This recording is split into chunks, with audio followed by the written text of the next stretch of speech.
Student यदि अभी कक्षा 10वीं के छात्र हैं, अभी कक्षा 10वीं में पढ़ते हैं और अभी 2025 में बोर्ड परीक्षा देने वाले हैं, सपना है कि सामाजिक विज्ञान में आपको यहाँ पे 100 में 100 नंबर मिले, तो इसको बिल्कुल ध्यान से देखिएगा। बिल्कुल वीडियो को आपको स्किप नहीं करना है। चुका है जैसा कि आपको पता होना चाहिए कि इतिहास के क्या होते हैं 5 प्रश्न आपको पूछे जाते हैं मानचित्र संबंधित, और भूगोल के 5 प्रश्न आपसे पूछे जाते हैं जिन्हें क्या करना है आपको मानचित्र में दिखाना होता है। तो बिल्कुल आपको टेंशन लेने की कोई जरूरत नहीं। अगर आपको मानचित्र संबंधी प्रश्न नहीं आते, आपको मानचित्र भरना नहीं आता है, तो मैं आपको 20 ऐसे 20 प्रश्न बताऊंगा जो बोर्ड परीक्षा में 100% पूछा जाता है। यानी इन्हीं 20 प्रश्नों में से हर साल कोई न कोई 10 प्रश्न क्या होंगे आपसे पूछे जाएंगे, और एक एक प्रश्न का आंसर भी बताऊंगा। और साथ ही साथ आप देख सकते हैं मेरे पास मानचित्र भी है, बिल्कुल इसी प्रकार का मानचित्र आपके सामने आएगा। चित्र में आपको भर के बताऊंगा कि कैसे आपको भरना है, क्या वो तरीका होता है, क्या वो ट्रिक होता है जिसके माध्यम से स्टूडेंट को पूरा का पूरा नंबर मिलता है। तो जिनको भी क्या होता है मानचित्र संबंधी प्रश्न नहीं आता है, इस वीडियो को बिल्कुल ध्यान से देखिएगा। तो स्टूडेंट सबसे पहले मैं आपको क्या करता हूँ, यहाँ पे इतिहास के 10 प्रश्न बताता हूँ, और उसके बाद से मैं भूगोल के 10 प्रश्न बताऊंगा। देन इसके बाद से मैं क्या करूंगा, मानचित्र में आपको भर के बताऊंगा कि कैसे आपको मानचित्र में दिखाना है। सबसे पहले जो हमारे पास प्रश्न है इनका आपको उत्तर बता देते हैं, और इसके बाद आपको मानचित्र में एक एक प्रश्न का उत्तर आपको दिखाएंगे कि कैसे आपको भरना है। तो यहाँ पे देखिए सबसे पहले हम इतिहास के प्रश्नों को देखते हैं, और बिल्कुल इन प्रश्नों को आप लोग तैयार कर लीजिएगा, इससे बाहर कोई भी प्रश्न आपके सामने नहीं आएगा आप लोग। तो यहाँ पे आप लोग देख सकते हैं कि आपको जो पहला प्रश्न पूछा गया है बहुत ही ज्यादा इंपॉर्टेंट प्रश्न है। प्रश्न पूछा गया है कि वह स्थान जहाँ दिसंबर 1920 में कांग्रेस का अधिवेशन हुआ था, तो इसका उत्तर आपको बता देता हूं कि उस स्थान का नाम क्या है, नागपुर है। आपको याद रखना है कि उस स्थान का नाम क्या है, नागपुर है। नागपुर में ही क्या हुआ था, दिसंबर 1920 में कांग्रेस का अधिवेशन हुआ था। अभी मैं आपको मानचित्र में दिखाऊंगा कि कैसे नागपुर का आपको दिखाएंगे, लिखने का तरीका क्या होता है, मानचित्र भरने का सही तरीका क्या होता है, सारी चीज आपको समझ में आएगा। और यहाँ पे बता दूं कि पूरे यूट्यूब पे ऐसा वीडियो आपको देखने के लिए नहीं मिलेगा जिसमें आपको 20 इंपॉर्टेंट प्रश्न कराया गया हो और 20 प्रश्नों को मानचित्र में लिख कर दिखाया गया हो ट्रिक के माध्यम से। तो आपको कहीं पर भी देखने के लिए नहीं मिलेगा, तो वीडियो को ध्यान से देखेगा। दूसरा प्रश्न देखिए आपसे पूछा गया कि वह स्थान जहां पूर्ण स्वराज की मांग का प्रस्ताव पारित हुआ था, उस स्थान का नाम आपको बताना है। तो आपको पता होना चाहिए कि उस स्थान का नाम क्या है, लाहौर है। आपको याद रखना है कि आप मानचित्र में दिखाएंगे तो आपको आधा नंबर मिलेगा, और प्रश्नों का उत्तर कॉपी में लिखेंगे तो आपको आधा नंबर मिलेगा। यानी एक प्रश्न क्या होता है, हाफ प्लस हाफ नंबर का होता है, यानी 1 नंबर का होता है। तो कॉपी में क्या करना, आपको प्रश्नों का उत्तर भी लिखना है और मानचित्र में भी दिखाना है। तो सारे नंबर बटे होते हैं, कॉपी में ऐसे प्रश्नों का आंसर लिखेंगे तो आधा नंबर आपको मिलेगा, और मानचित्र में दिखाएंगे तो आपको आधा नंबर मिलेगा। तो सबसे पहले आप लोग प्रश्नों का उत्तर जान लीजिए, क्योंकि उत्तर आपको नहीं पता रहेगा तो आप मानचित्र में नहीं दिखा पाएंगे।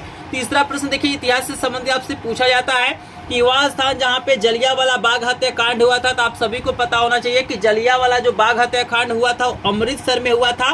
तो इसका जो हमारा आंसर हो जाएगा अमृतसर। यहाँ पे क्या लिखेंगे, अमृतसर हम लोग लिख लेंगे, ठीक है ना।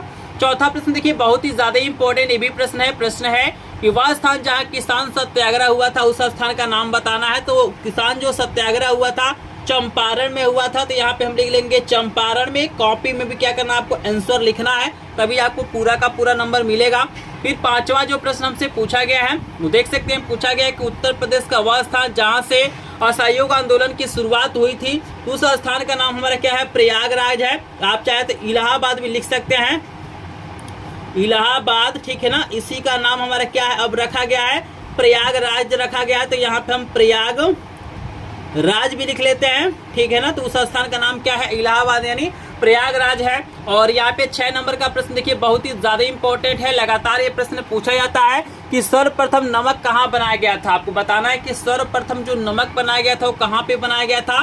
तो आप सभी को यहाँ पे बता दो कि सर्वप्रथम जो नमक बनाया गया था दांडी में बनाया गया था। तो यहाँ पे इसका आंसर हमारा दांडी हो जाएगा, आपको याद रखना है। बिल्कुल आपको टेंशन लेने की जरूरत नहीं, सभी स्थानों को मैं अभी मानचित्र में भर के दिखाऊंगा। एक एक चीज आपको बताऊंगा, एक एक पॉइंट बताऊंगा कि मानचित्र कैसे भरा जाता है। तो बिल्कुल ध्यान से वीडियो को देखिएगा। और 7 नंबर का जो प्रश्न आपसे पूछा गया है कि उत्तर प्रदेश की राजधानी का नाम लिखना है। तो आप सभी को पता है कि उत्तर प्रदेश की जो राजधानी है वो लखनऊ है। तो यहाँ पे आपको लिख देना है लखनऊ। अभी मानचित्र के माध्यम से भी आपको समझाऊंगा।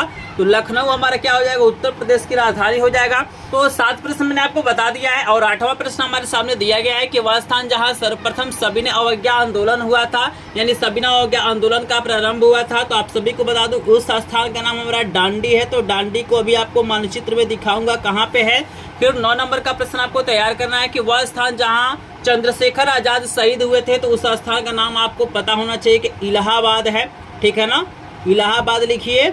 या प्रयागराज लिखिए, बात क्या है वही है, तो यहाँ पे हम प्रयागराज भी लिख देते हैं, राज लिख देते हैं, तो ये हमारा हो गया इलाहाबाद को हम प्रयागराज कहते हैं, ठीक है ना। और 10 नंबर का प्रश्न बहुत ही ज्यादा इंपॉर्टेंट है कि वह स्थान जहाँ चौरी चौरा कांड हुआ था तो ये गोरखपुर में हुआ था, ये जो स्थान है गोरखपुर में है, तो हम लिख देते हैं यहाँ पे गोरखपुर। क्या थे 10 सबसे महत्वपूर्ण प्रश्न थे इतिहास से संबंधित, अभी इसको मानचित्र में मैं दिखाऊंगा। और इसके बाद से आप सभी को बता दूं कि इसके बाद से आपके सामने 10 मैं भूगोल का प्रश्न कराने जा रहा हूँ, मानचित्र संबंधित प्रश्न है, बहुत ही ज्यादा इंपॉर्टेंट है। और आप सभी को बता दूं कि जो भूगोल के प्रश्न हो तो उसे चिन्ह दिया जाता है, जैसे मान लीजिए दिया गया है कि लौह इस्पात उद्योग किसी एक केंद्र को आपको दे देगा, ऐसे त्रिभुज के द्वारा दिखाना है, या मान लीजिए ऐसे गोला बना देगा, सी बना देगा, आर बना देगा, मतलब कोई ना कोई यहाँ पे सिंबल देता है। तो अभी मैं आपको बताऊंगा मानचित्र में कि अगर सिंबल देता है तो कैसे आपको सिंबल दिखाना है। सबसे पहले इसका उत्तर आपको बता देता हूँ। जैसे देखिए इसमें भूगोल में जो पहला प्रश्न पूछा गया है, लौह इस्पात उद्योग के किसी एक केंद्र का नाम आपको बताना है, तो बहुत सारा केंद्र है, कोई भी लिख सकते हैं। इसमें से एक फेमस है भिलाई, तो यहाँ पे हम लिख लेते हैं भिलाई।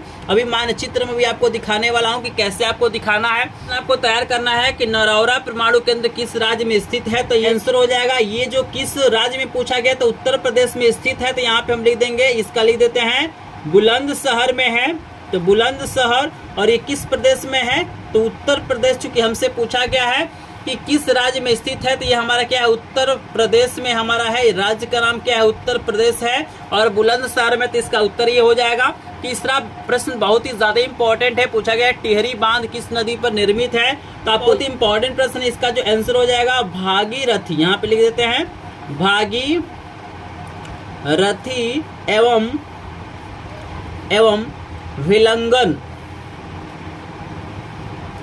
विलंगन के संगम पर स्थित है, तो यहाँ पे लिख देंगे संगम, ठीक है। फिर देखिए आपसे पूछा गया है चौथा प्रश्न कि मैग्नीज उत्पादन के एक महत्वपूर्ण क्षेत्र का नाम आपको बताना है, तो ये हमारा झारखंड है, और भी बहुत सारा क्षेत्र है जो चाहे आप लोग लिख सकते हैं। तो सबसे पहले आपको आंसर पता होना चाहिए, तभी आप लोग मानचित्र में दिखा पाएंगे। पांचवा प्रश्न आपको तैयार करना है कि उस राज्य का नाम लिखिए जहां सलाल बांध स्थित है, तो जम्मू और कश्मीर है, ठीक है ना। तो यहाँ पे लिखेंगे हम जम्मू कश्मीर लिखेंगे, इसका करेक्ट आंसर हमारा जम्मू कश्मीर हो जाएगा। आई होप आपको समझ में आ रहा है, सब कुछ आपको मानचित्र में दिखाने वाला, बिल्कुल आसान तरीके से आपको मैं बताऊंगा कि कैसे मानचित्र भरना है। बस पहले इन प्रश्नों का आंसर आप तैयार कर लीजिए, और यही सब प्रश्न क्या होंगे बोर्ड परीक्षा में आपसे पूछे जाएंगे। तो चलिए 6 नंबर का प्रश्न आपको दिखा देते हैं। देख सकते हैं 6 नंबर का ये प्रश्न आपके सामने आ गया है। प्रश्न कह रहा है कि खनिज तेल का सबसे ज्यादा उत्पादन किस राज्य में होता है, नाम आपको लिखना है। तो यहाँ पे सबसे ज्यादा जो खनिज तेल का उत्पादन होता है वो गुजरात राज्य में होता है, तो इसका करेक्ट आंसर हो जाएगा गुजरात। यहाँ पे हम क्या लिखेंगे, ये हो जाएगा गुजरात, आप लोग अच्छे से लिख लीजिएगा, गुजरात हो जाएगा। और 7वां प्रश्न पूछ रहा है कि पश्चिम बंगाल के एक समुद्री पत्थर बंदरगाह का नाम आपको बताना है, तो कोलकाता हो जाएगा। करेक्ट आंसर हमारा हो जाएगा यहाँ पे कोलकाता, तो यहाँ पे हम लिख लेते हैं कोलकाता। और 8 नंबर का प्रश्न है कि भारत के एक जूट उत्पादक राज्य का नाम बताना है, तो यहाँ पे आपको बता दूं कि वैसे बहुत सारे राज्य हैं, लेकिन जो सबसे ज्यादा फेमस हमारा पश्चिम बंगाल है। कौन सा है, पश्चिम बंगाल है, आपको याद रखना है। यहाँ पे लिख देंगे पश्चिम बंगाल, मानचित्र में भी अभी आपको दिखाऊंगा। और 9 नंबर का प्रश्न है कि छत्तीसगढ़ की राजधानी तो रायपुर है, आप सभी को पता है, तो यहाँ पे हम लिख लेंगे रायपुर।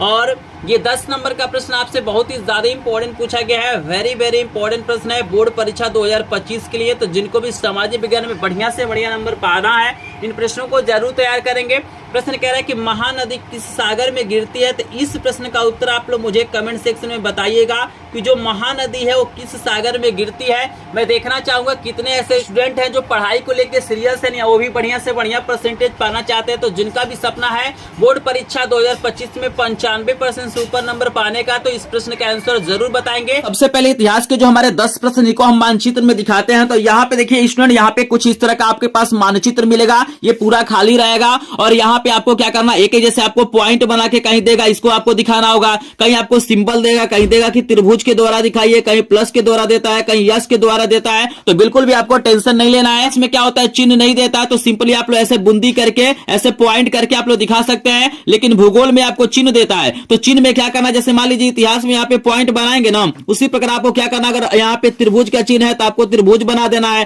प्लस है तो प्लस बना देना है, यस है तो यस बना देना है, ठीक है ना। ये आपको मैंने तरीका तरीका बता दिया कैसे बनाना है, बिल्कुल टेंशन नहीं लेना है। भर के भी दिखाऊंगा, बिल्कुल परेशान मत होइए। अभी मैं मैप में आपको भर के दिखाऊंगा, बिल्कुल सही बताऊंगा कि कौन कहाँ पे है। सिर्फ आपको यहाँ पे मैं थोड़ा सा बता देता हूँ, जानकारी दे देता हूँ। यहाँ है कि जैसे मान लीजिए अगर आप लखनऊ को दिखा रहे हैं तो आप चाहे तो ऐसे करके यहाँ पे आप लोग लखनऊ लिख सकते हैं, ठीक है ना। यहाँ पे आप लोग लखनऊ लिख सकते हैं। आप चाहे अगर मानचित्र में आपको लगता है कि मानचित्र में मुझे नहीं लिखना चाहिए, आपको जगह नहीं मिलता है, तो इस प्रकार का एक सीधा ऐसे लाइन खींच लिए बाहर और यहाँ पे आपको लिख देना है लखनऊ। कुछ नहीं करना है, यहाँ पे सिंपली बाहर भी लिख सकते हैं, अंदर भी लिख सकते हैं। तो ये आपके ऊपर डिपेंड करता है कि कहाँ पे लिखते हैं। ये आपको मानचित्र में दिखा देते हैं कि कौन कहाँ पे है। प्रश्न हमारा देखिए पहले का जो आंसर है हमारा क्या है, नागपुर है। तो चलिए आपको मानचित्र में दिखाते हैं कि नागपुर कहाँ पे है। तो यहाँ पे देखिए ऑलरेडी मैंने भर लिया है ताकि आपका थोड़ा सा समय यहाँ पे बच जाए। यहाँ पे देखिए आपका नागपुर है, तो यहाँ पे आपको ऐसे पॉइंट बना देना है और आप चाहे तो ऊपर भी नागपुर लिख सकते हैं। मतलब अगर जगह है तो आप यहाँ पे नागपुर लिख सकते हैं, यहाँ पे नागपुर लिख सकते हैं, कोई दिक्कत नहीं है। लेकिन आपको ऐसे बूंदी बनाना है। अगर आपको लगता है कि मुझे अंदर नहीं दिखाना चाहिए तो सिंपली आप क्या कर सकते हैं, जिस प्रकार देख रहे हैं लाइन मैंने खींचा है, जैसे झारखंड को मैंने दिखाया है तो यहाँ पे मैंने लाइन खींचा है, उसी प्रकार आप यहाँ पे एरो खींच के आप चाहे तो इधर दिखा सकते हैं, चाहे तो आप इधर दिखा सकते हैं, इसमें कोई दिक्कत नहीं है। लेकिन आपको जो भी दिखाना वो साफ साफ दिखाना सकते हैं। सारी चीज मैंने आपको यहाँ पे मैंने लिखा है। तो पहला आप लोग समझ गए कि नागपुर आपका यहाँ पे। दूसरा प्रश्न का आंसर आपको दिखा देते हैं कहाँ पे है। दूसरा प्रश्न हमारा क्या है, लाहौर है। देख सकते हैं दूसरे प्रश्न का आंसर लाहौर है। तो आप सभी को पता है कि जो लाहौर है वो पाकिस्तान में है। तो यहाँ पे देख सकते हैं कि मैंने यहाँ पे लाहौर को लिखा है, ये पाकिस्तान है और यहीं पे क्या है आपका लाहौर है। तो ऐसे आपको बूंदी बना देना है और यहाँ पे लाहौर लिख देना है। बिल्कुल टेंशन आपको नहीं लेना है। आई होप आपको समझ में आ रहा है। एक एक पॉइंट को ध्यान से समझिएगा कि कौन कहां पे है, क्योंकि इन्हीं प्रश्नों में से कोई ना कोई प्रश्न आपके बोर्ड परीक्षा में पूछा जाएगा। चलिए तीसरा जो प्रश्न आपको दिया गया था, हमको दिया गया था जो जलियांवाला बाग हत्याकांड कहां हुआ था, इसका आंसर हमारा अमृतसर है। तो यहाँ पे देख लीजिए, आपको मैप में दिखा देता हूं कि अमृतसर कहां पे है। तो देखिए अमृतसर कुछ यहाँ पे है, ऐसे आपको पॉइंट बना लेना है और एरो के द्वारा क्या करना है, आपको अमृतसर लिख देना है। आप चाहे तो इधर भी दिखा सकते हैं, अगर आपके पास जगह है तो यहाँ पर भी लिख सकते हैं, इसमें कोई दिक्कत नहीं है। लेकिन ध्यान देना है कि आपको साफ साफ बनाना है ताकि एग्जाम में जैसे ही मैप को देखे उसे लगे कि ये बच्चा पढ़ा लिखा है और अच्छे से लिखा है। चलिए प्रश्न नंबर 4 का आंसर भी आपको दिखा देते हैं। प्रश्न नंबर 4 देख सकते हैं, आपको लिखा हुआ है चंपारण। इसका आंसर क्या है, चंपारण है। तो आप सभी को पता होना है कि जो चंपारण है वो बिहार में है। तो देखिए मैंने चंपारण को भी दिखाया है, आपका बिहार है और यहीं पे क्या है आपका चंपारण है। तो ऐसे बूंदी बनाना है। आप चाहे तो यहां पर भी चंपारण लिख सकते हैं, कोई दिक्कत नहीं है। लेकिन मैंने एरो के द्वारा इसको दिखा दिया है ताकि और अच्छे से आपको दिखाई दे। चलिए अगला प्रश्न का आंसर भी आपको दिखा देते हैं। अगला प्रश्न आपको दिया गया है, इसका आंसर हमारा इलाहाबाद यानी प्रयागराज है। तो ये उत्तर प्रदेश में है, तो ये आपका यूपी है, ठीक है ना। और यहाँ पे उत्तर प्रदेश में ये आपको दिखाना है। तो देख सकते हैं कि ये यूपी है, उत्तर प्रदेश है और उत्तर प्रदेश में ही प्रयागराज है। तो यहाँ पे देखिए मैंने ऐसे बूंदी किया है और यहाँ पे मैंने इलाहाबाद लिख दिया है। अगर जगह है तो आप अंदर लिखिए, नई जगह आप एरो के द्वारा भी एरो ऐसे बना के यहाँ पे बाहर भी लिख सकते हैं, इसमें कोई दिक्कत नहीं है। लेकिन आपको समझ में आ रहा होगा कि इलाहाबाद कहाँ पे है। चलिए आपको नेक्स्ट प्रश्न दिखा देते हैं। 6 नंबर प्रश्न, इसका आंसर हमारा डांडी है। तो डांडी को भी आपको दिखा देते हैं कहाँ पे है। डांडी आई थिंक गुजरात वगैरह में है। तो यहाँ पे देख सकते हैं कुछ यहाँ पे क्या है, आपका बूंदी बनाना है और इस तरह से डांडी लिख देना है। यहीं पे डांडी है कि हमसे यहाँ पे अगर कोई मिस्टेक हो गया, हो सकता है मैंने गलत दिखा दिया हो, तो आप लोग कमेंट सेक्शन में जरूर बताइएगा। वैसे मैंने कोशिश किया है सही दिखाने के लिए, लेकिन हो भी सकता है कि कुछ अगर गलती हमसे हो गया हो तो आप लोग कमेंट सेक्शन में जरूर बताइएगा। तो चलिए आपको अगला प्रश्न दिखा देते हैं। 6 नंबर का प्रश्न दिखा दिया। 7 नंबर प्रश्न का आंसर हमारा लखनऊ है। तो लखनऊ हमारा क्या है भाई, उत्तर प्रदेश की राजधानी है। तो लखनऊ उत्तर प्रदेश में होगा, तो ये उत्तर प्रदेश है और यहीं पे आपका लखनऊ है। तो ऐसे आपको पॉइंट बनाना है और यहाँ पे लखनऊ लिख देना है। आप चाहे तो ऐसे एरो बना के बाहर भी लिख सकते हैं, इसमें कोई दिक्कत नहीं है। आई होप आपको समझ में आ रहा होगा। इसके बाद से देखिए अगला जो प्रश्न है 8 नंबर का, इसका जो हमारा आंसर है, इसका भी आंसर हमारा डांडी है। तो यहाँ पे ऑलरेडी मैंने क्या किया है, डांडी को दिखाया है। देख रहे हैं यहाँ पे डांडी है, तो आपको 2 बार दिखाने की जरूरत नहीं है, बहुत आप लोग कर सकते हैं। तो यहाँ पे क्वेश्चन नंबर लिख सकते हैं। जैसे मान लीजिए अगर 6 का आंसर है तो यहाँ पे 6 लिख दीजिए, 7 का भी है तो 7 लिख दीजिए। आप चाहे तो क्वेश्चन नंबर भी लिख सकते हैं, इसमें कोई दिक्कत नहीं है। आई होप आपको समझ में आ रहा होगा। चलिए आपको अगला प्रश्न दिखाते हैं क्या है। 9 नंबर प्रश्न का आंसर हमारा इलाहाबाद है। तो इसको भी हमने ऑलरेडी यहाँ पे दिखाया है। तो ये देख सकते हैं इलाहाबाद है। आप चाहे तो प्रश्न का नंबर लिख सकते हैं, सबसे बेहतरीन होगा ताकि एग्जामिनर को कोई कंफ्यूजन ना हो। तो आप लोग नंबर लिख दीजिएगा। जैसे 9 नंबर है तो यहाँ पे 9 नंबर लिख देना है। किसी और का भी प्रश्न है और किसी और का भी आंसर है तो उस प्रश्न का भी आप लोग नंबर लिख देंगे। आई होप आपको समझ में आ रहा होगा। चलिए, इसका जो 10 नंबर का प्रश्न है इसका आंसर हमारा गोरखपुर है। तो आपको मैं दिखा देता हूं, गोरखपुर यूपी में है, तो ये आपका उत्तर प्रदेश है। इसी में इलाहाबाद भी है, इसी में लखनऊ है भी है। तो यहाँ पे देख सकते हैं मैंने गोरखपुर को दिखाया, यहाँ पे मैंने पॉइंट बनाया है और यहाँ पे जगह नहीं था तो मैंने एक तीर के द्वारा क्या किया, यहाँ पे गोरखपुर को लिख दिया है। आई होप आपको समझ में आ रहा होगा।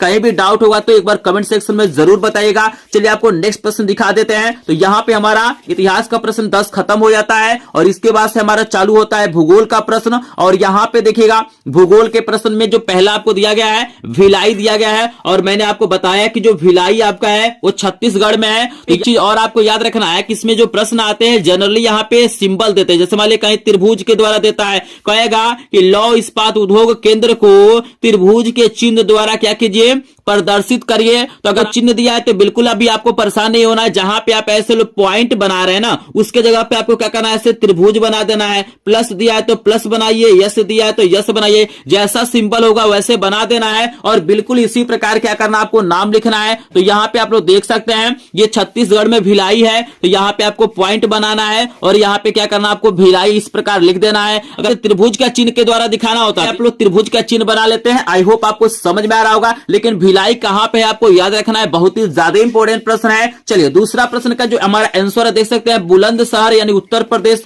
तो और उत्तर प्रदेश में क्या है, बुलंदशहर है। तो यहाँ पे मैंने बुलंदशहर को भी दिखा दिया है। आई होप आपको समझ में आ रहा होगा। चलिए अगले प्रश्न का आंसर आपको दिखाते हैं। अगले प्रश्न का आंसर है कि टिहरी बांध हमें दिखाना है जो रथियों भिलंगना के संगम पे है। तो टिहरी बांध आपका कुछ यहाँ पे है, आपको याद रखना है। यहाँ पे देख सकते हैं यहाँ पे क्या है, भागीरथी एवं विलंगना हमारा क्या है, ये नदी है और यहीं पे आपका टिहरी बांध बना हुआ। तो इस तरह से पॉइंट करके ऐसे आपको दिखा देना है। टिहरी बांध बहुत ज्यादा पूछा जाता है तो इसको थोड़ा सा ध्यान से आप लोग देख लीजिए। चलिए अगला प्रश्न जो आपको दिया गया है इसका आंसर हमारा झारखंड है। देख सकते हैं इसका आंसर क्या है, झारखंड है। तो झारखंड को भी आपको मैं दिखा देता हूं कि झारखंड कहां पे है। तो आप लोग देख लीजिए झारखंड यहाँ पे है। तो इस तरीके से आपको एरो बना के आपको झारखंड को लिख लेना है। अगला प्रश्न आपको दिखा देते हैं। अगला जो प्रश्न हमारा है इसका आंसर हमारा क्या है, जम्मू कश्मीर है। तो भाई आप सभी जानते हैं कि ऊपर हमारा जम्मू कश्मीर है, तो ये हमारा जम्मू कश्मीर है। तो हमने यहाँ पे जम्मू कश्मीर को लिख लिया है। आई होप आपको समझ में आ रहा होगा। अगर आपको किसी सिंबल के द्वारा दिखाना है तो यहाँ पे सिंबल को बना दीजिए, सिंपली कुछ नहीं करना है। चलिए अगला प्रश्न का जो हमारा आंसर है देख सकते हैं वो गुजरात है। यहाँ पे आपको डांडी के आसपास हमारा क्या है, गुजरात है। तो ये आपका गुजरात है। तो ऐसे सिंबल के द्वारा मैंने दिखा दिया है। आई होप आपको समझ में आ रहा होगा। अगले प्रश्न का आंसर दिखा देते हैं। जो 7 नंबर प्रश्न है इसका हमारा आंसर क्या है, कोलकाता है। तो आपको मैं दिखा देता हूं कि कोलकाता कहां पे है। तो आप लोग देख सकते हैं ये आपका क्या है, कोलकाता है। ठीक है ना, आपको दिखाई दे रहा है ये कोलकाता है। तो मैंने दिखाया और पश्चिम बंगाल को भी दिखाया। तो ऐसे सिंबल के द्वारा आप लोग दिखा सकते हैं। चलिए इसके बाद से जो आपको आंसर दिया गया है पश्चिम बंगाल, तो यहीं पे देख सकते हैं कोलकाता में ही हमारा क्या है, पश्चिम बंगाल है। तो यहाँ पे मैंने आपको दिखा दिया है दोनों को ऐसे एरो के द्वारा और यहाँ पे मैंने कोलकाता लिख दिया है। चलिए अगला जो प्रश्न आपको दिया गया है इसका जो हमारा आंसर है रायपुर है। तो आपको हम दिखा देते हैं कि भाई रायपुर कहां पे है। देख सकते हैं मैप में आपका क्या है, ये रायपुर है। क्योंकि छत्तीसगढ़ की राजधानी क्या है, रायपुर है। तो छत्तीसगढ़ में ही रायपुर होगा और भिलाई भी यहीं पे है। तो दोनों को मैंने यहाँ पे लिख दिया है। आई होप आपको समझ में आ रहा होगा। पूरा मैप पे आपको दिखा देता हूँ, देख सकते हैं कितना साफ साफ दिखाई दे रहा है। तो बिल्कुल इसी तरीके से आपको भरना है तभी स्थित होगा। आई होप आपको वीडियो पसंद आया होगा। वीडियो पसंद आया होगा तो वीडियो को एक बार लाइक करेंगे। चैनल पे नए होंगे तो चैनल को सब्सक्राइब जरूर करिएगा, क्योंकि आपका लाइक शेयर सब्सक्राइब ही हमारा क्या होता है, मोटिवेशन होता है। और इस चैनल पे क्या कहता है, डेली लाइव क्लास के माध्यम से, रिकॉर्डेड वीडियो के माध्यम से, पीडीएफ के माध्यम से बोर्ड परीक्षा की तैयारी कराया जाता है सभी विषयों का बिल्कुल फ्री में। तो हमारे को भी ज्वाइन कर लीजिएगा और डेली आप लोग लाइव क्लास ज्वाइन कीजिएगा। दो कि ये हमारा पार्ट 2 का वीडियो था, मैप से संबंधित जो प्रश्न था ये पार्ट 2 का। अगर पार्ट 1 का वीडियो आपने नहीं देखा है तो स्क्रीन पे आपको वीडियो आ रहा है, उसको क्लिक करके देख सकते हैं, या डिस्क्रिप्शन में लिंक दिया गया है। पार्ट 1 के वीडियो को जरूर देखेगा। यानी 40 में सबसे महत्वपूर्ण प्रश्न बताया हूं। अगर 40 को तैयार कर लेते हैं तो इसी में से कोई ना कोई 10 प्रश्न आपके बोर्ड परीक्षा में आने वाला है। तो इस वीडियो को भी जरूर देखेगा। चलिए मिलते हैं नेक्स्ट वीडियो में, तब तक के लिए आप सभी का धन्यवाद।